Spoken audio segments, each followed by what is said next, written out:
नमस्कार दोस्तों, आपका स्वागत है कोडर्स क्लब के नए वीडियो में। मेरा नाम है हर्ष मेहता और इस वीडियो में हम बात करने वाले हैं बूलियन लॉजिकल ऑपरेटर के बारे में।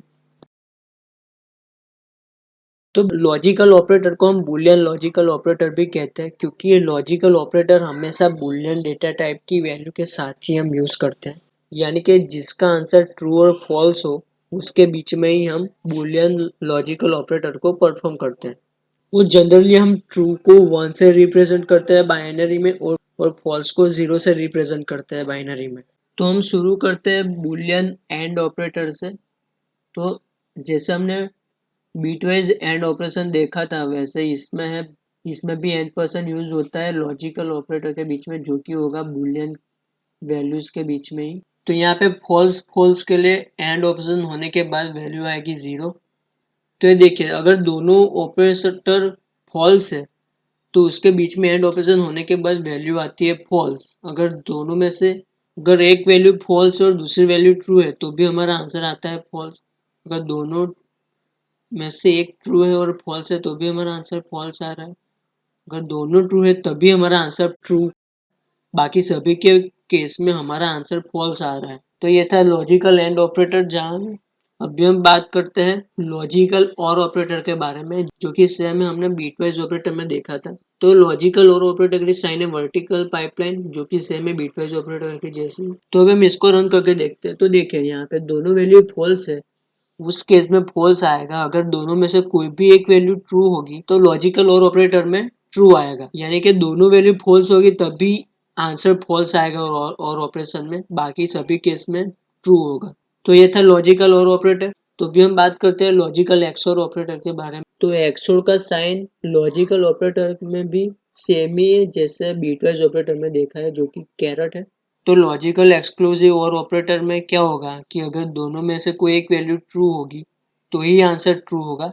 अगर दोनों वैल्यू फॉल्स या ट्रू ही तो उस केस में फॉल्स आएगा। तो ये था लॉजिकल एक्सक्लूसिव और ऑपरेटर जावा में। तो यहाँ पे हम फॉल्स की जगह कोई वेरिएबल भी रख सकते हैं, लेकिन जिसका इवैल्यूएशन बूलियन ऑपरेटर में हो, यानी कि 20 छोटा है 10 से, तो इसका आंसर हम बूलियन में ही लेंगे। हम फॉल्स को इससे भी रिप्रेजेंट कर सकते हैं, लेकिन इसका इवोल्यूशन हमेशा बूलियन में आना चाहिए। यहाँ पे 20 लेस देन 10 नहीं है, इसलिए यहाँ पे आंसर आएगा फॉल्स ही। तो फॉल्स एक्सक्लूसिव और फॉल्स का आंसर रहेगा फॉल्स ही। तो अभी हम बात करते हैं बूलियन नॉट ऑपरेटर के बारे में। तो बूलियन नॉट ऑपरेटर क्या करता है कि हमने सपोज बूलियन वैल्यू ली है ट्रू, तो वो उसका ऑपोजिट कर देगा फॉल्स में। अगर बूलियन वैल्यू फॉल्स है तो उसको कन्वर्ट कर देगा ट्रू में। तो हम उसको देखते हैं कि एग्जांपल के थ्रू। मैं यहाँ को निकाल लेता हूँ। अभी मैं यहाँ पे चेक कर रहा हूँ कि 20 10 से लेस देन है कि नहीं। तो यहाँ पे मैं रन करके देखता हूँ क्या आ रहा है आंसर। तो यहाँ पे आ रहा है फॉल्स। तो ऑब्वियस ही बात है कि 20 10 से कम नहीं है, तो यहाँ पे आंसर फॉल्स ही आएगा। अगर हम यहाँ पे नॉट ऑपरेटर को अप्लाई कर दे जिसका साइन है एक्सप्लेनेशन मार्क, तो भी हम रन करके देखते हैं इसका आंसर तो ट्रू आ रहा है। तो यहाँ पे फॉल्स का नॉट ऑपरेटर ने बिल्कुल उल्टा कर दिया ट्रू में। अगर मैं यहाँ पे चेक कर रहा हूँ कि 20 10 से बड़ा है कि नहीं, जो कि इसका आंसर आएगा ट्रू, लेकिन यहाँ पे आ रहा है फॉल्स क्योंकि हमने यहाँ पे नॉट ऑपरेटर अप्लाई किया हुआ है। तो ये था नॉट ऑपरेटर जावा में। तो यहाँ पे 0 फॉल्स को इंडिकेट कर रहा है और 1 ट्रू को इंडिकेट कर रहा है। तो आपने बूलियन एंड ऑपरेटर में एक चीज नोटिस की होगी कि जब भी हमारी पहली कंडीशन फॉल्स हो रही है उस केस में हमारा आंसर फॉल्स ही आ रहा है। वैसे ही हम बूलियन और ऑपरेटर की बात करें तो उसमें भी अगर हमारी पहली कंडीशन ही ट्रू हो रही है तो हमारा लास्ट में आंसर भी ट्रू ही हो रहा है।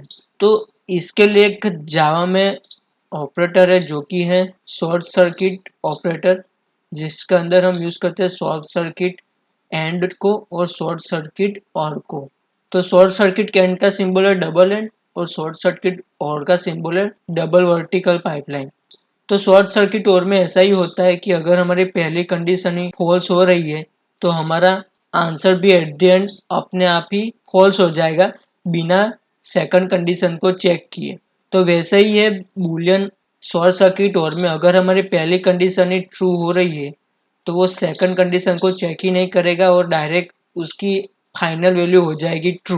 तो हम यही बूलियन शॉर्ट सर्किट एंड और ऑपरेटर को प्रोग्रामिंग लॉजिक के थ्रू समझते हैं।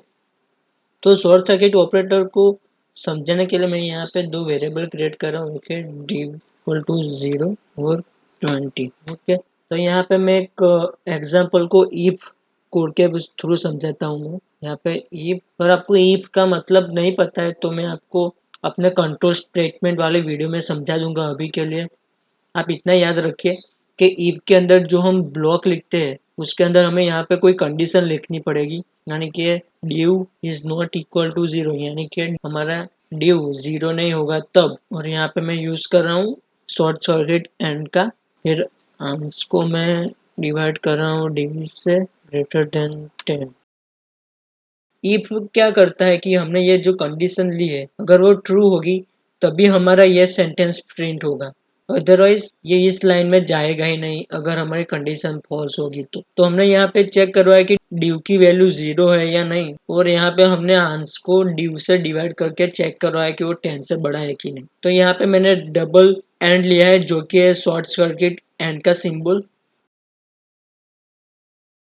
तो एल्स ब्लॉक क्या करता है कि अगर हमने ई ब्लॉक को एग्जीक्यूट नहीं किया तो ये एल्स ब्लॉक में आ जाएगा, यानी कि ये कंडीशन हमारी फॉल्स होगी तो अब ये एल्स पार्ट में आ जाएगा। तो अभी हम इसको रन करके देखते हैं। तो इनसाइड फॉल्स आ रहा है। यहाँ पे क्या हुआ कि हमारी वैल्यू 0 है डीवी की, तो यहाँ पे हमारी वैल्यू फॉल्स हो जाती है। यानी कि अगर हमने शॉर्ट सर्किट एंड यूज़ किया है और हमारे पहले ही कंडीशन फॉल्स हो जाती है तो ये नेक्स्ट वैल्यू चेक ही नहीं करेगा, वो डायरेक्ट आ जाएगा एल्स पोर्शन में। तो हम यहाँ पे डबल एंड की जगह सिंगल एंड लिखते हैं, बूलियन एंड से हम यूज़ करके देखते हैं। तो देखिए यहाँ पे आ रहा है डिवाइड बाई 0 एरर, क्योंकि यहाँ पे चेक किया है कि ड्यू की वैल्यू 0 है कि नहीं। यहाँ पे 0 नहीं है यानी कि फॉल्स है। उसके बाद ये यहाँ सेकंड पार्ट में जा रहा है और वो ट्राई कर रहा है कि आंसर को ड्यू को डिवाइड करने से। अगर आपको पता होगा कि मैथ में ऐसा रूल है कि हम किसी भी नंबर को 0 से डिवाइड नहीं कर सकते, तो यहाँ पे सेकंड कंडीशन में हमने करवाया क्या है कि हम आंसर को ड्यू से डिवाइड कर रहे हैं और यहाँ पे हमारे ड्यू की वैल्यू 0 है, तो इसके लिए यहाँ पे डिवाइड बाई 0 की एरर आ रही है। इसके लिए हम डबल एंड को यूज़ करते हैं ताकि हम पहली कंडीशन पर से ही रिजल्ट इवेल्यूट कर दे कि पूरी कंडीशन हमारी फॉल्स होने वाली है। तो ये था Boolean short circuit and operator. तो ऐसे ही हम बात करते हैं बूलियन शॉर्ट सर्किट और ऑपरेटर के बारे में। तो इसके लिए मैं डिलीट कर देता हूँ। यहाँ पे मैं एक बाइट वैल्यू क्रिएट कर रहा हूँ ई को, और उसको असाइन कर रहा हूँ -1 से। और यहाँ पे मैं ई ब्लॉक को क्रिएट कर रहा हूँ, वहाँ पे मैं ई को चेक करवा रहूँगा कि वो ग्रेटर देन 0 है कि नहीं, सॉरी। और यहाँ पे मैं ई ब्लॉक में चेक करवा रहा हूँ कि ई की वैल्यू 0 से कम है या नहीं। और मैं यहाँ पे अभी सिंगल और ऑपरेटर ही यूज़ कर रहा हूँ। और मैं यहाँ पे ई को इंक्रीमेंट करने के बाद भी चेक कर रहा हूँ कि ई की वैल्यू ग्रेटर देन 0 है कि नहीं। तो अभी हम यहाँ पे प्रिंट करवाते हैं रिजल्ट को इनसाइड ई ब्लॉक, यानी कि अगर हम इस ब्लॉक के अंदर होंगे तब ये सेंटेंस प्रिंट होगा। यहाँ पे हम प्रिंट करवा रहे हैं ई की वैल्यू को। तो अब हम इसको रन करके देखते हैं आंसर क्या आ रहा है। तो यहाँ पे देखिए ये, तो यहाँ पे ई की वैल्यू हमने -1 ली है और यहाँ पे हम ई ब्लॉक में चेक कर रहे हैं कि उसकी वैल्यू 0 से कम है कि नहीं, जो कि ई की वैल्यू -1 है तो 0 से कम हो।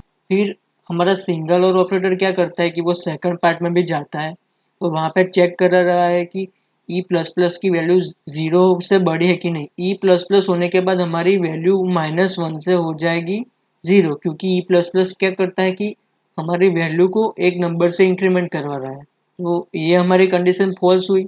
लेकिन और में क्या होता है कि अगर आपकी कोई भी एक कंडीशन ट्रू है तो हमारा पूरी कंडीशन ट्रू हो जाएगी। तो यहाँ पे इसलिए ई ब्लॉक एक एग्जीक्यूट हो रहा है और यहाँ पे हमने ई की वैल्यू 1 से इंक्रीमेंट करवाई, तो -1 होने के बाद 1 से इंक्रीमेंट होने के बाद 0, ई की वैल्यू हो गई हमारी 0। अभी हम यही कोड को शॉर्ट सर्किट और से रन करके देखते हैं। हमने अगर इसको रन करवाया तो ये देखिए यहाँ पे वैल्यू ई की -1 ही हुई, क्योंकि शॉर्ट सर्किट और क्या करता है कि अगर आपकी पहली कंडीशन ट्रू है, जहाँ यहाँ पे ई की वैल्यू -1 है जो कि 0 से कम है, तो हमारी पहली कंडीशन ही ट्रू हो गई। तो ये दूसरी कंडीशन को एग्जीक्यूट ही नहीं करेगा, यानी कि E plus plus greater than 0 है कि नहीं ये यहाँ पे चेक ही नहीं होगा और डायरेक्टली हमारा ई ब्लॉक एग्जीक्यूट हो जाएगा। और उसके बाद हमने यहाँ पे ई की वैल्यू प्रिंट करवाई, जो कि ये पोर्शन एग्जीक्यूट नहीं हुआ। इसलिए ई की वैल्यू -1 ही रहेगी। तो ये था बीटवाइज और ऑपरेटर, जहाँ में अभी हम बात करने वाले टर्नरी ऑपरेटर के बारे में। टर्नरी ऑपरेटर ई ब्लॉक जैसा ही है जिससे हमने यहाँ पे देखा। तो अभी हम टर्नरी ऑपरेटर का प्रोग्राम रन करके देखते हैं। तो मैं यहाँ पे क्रिएट कर रहा हूँ variable integer a equal to 10, और मैं यहाँ पे दूसरा वेरिएबल भी क्रिएट कर रहा हूँ इंटीजर b। अभी मैं यहाँ पे कोई भी वैल्यू असाइन नहीं कर रहा हूँ, सिर्फ यहाँ पे मैंने डिक्लेयर कर दिया है वेरिएबल को। तो टर्नरी ऑपरेटर को हम टर्नरी इसलिए बोलते हैं क्योंकि यहाँ पे हम 3 पोर्शन में ऑपरेटर क्रिएट करते हैं। यहाँ पे पहला होता है कंडीशन चेकिंग। एग्जाम्पल में मैं चेक करवा रहा हूँ कि a की वैल्यू 5 से बड़ी है कि नहीं। अगर ये कंडीशन ट्रू होगी तो क्वेश्चन मार्क के बाद वाला कोड एग्जीक्यूट होगा, जो कि होगा 15। और यहाँ पे मैं कोलन लिख रहा हूँ, जिसका मतलब होगा कि हमारी ये कंडीशन फॉल्स होगी तभी इसके बाद वाला कोड एग्जीक्यूट होगा, यानी कि होगा हमारा 10। अभी ये 10 और 15 वैल्यू को मैं असाइन करवा रहा हूँ बी वैल्यू में। लास्ट में मैं सेमीकोलन लिख लेता हूँ। तो अगर हमारी ये कंडीशन ट्रू हुई तो बी में वैल्यू जाएगी 15। अगर हमारी ये कंडीशन फॉल्स हुई तो बी में वैल्यू जाएगी 10। तो अभी मैं बी की वैल्यू प्रिंट करा के बताता हूँ। तो ये देखिए यहाँ पे बी में वैल्यू असाइन हुई है 15, क्योंकि हमारा वैल्यू ए की वैल्यू है 10 जो कि 5 से बड़ी है। तो इसलिए यहाँ पे बी में असाइन हुई वैल्यू 15 है। अगर मैं यहाँ पे कंडीशन चेंज करवा रहा हूँ, सपोज ए की वैल्यू में 5 से कम है, ये कंडीशन चेक करवा रहा हूँ, तो अभी इस केस में हमारी वैल्यू होगी 10, क्योंकि हमारे यहाँ ए की वैल्यू 5 से छोटी है, जो वो कंडीशन फॉल्स हो रही है, क्योंकि ए की वैल्यू एक्चुअल में 10 है जो कि 5 से छोटी नहीं है। इसलिए हमारी कंडीशन फॉल्स हो रही है और ए में वैल्यू असाइन हो रही है बी के बाद वाली। यानी कि अगर कंडीशन ट्रू हुई तो क्वेश्चन मार्क के बाद वाली प्रॉपर्टी एग्जीक्यूट होगी। अगर कंडीशन फॉल्स हुई तो कोलन के बाद कोड एग्जीक्यूट होगा। तो ये था टर्नरी ऑपरेटर, जहाँ में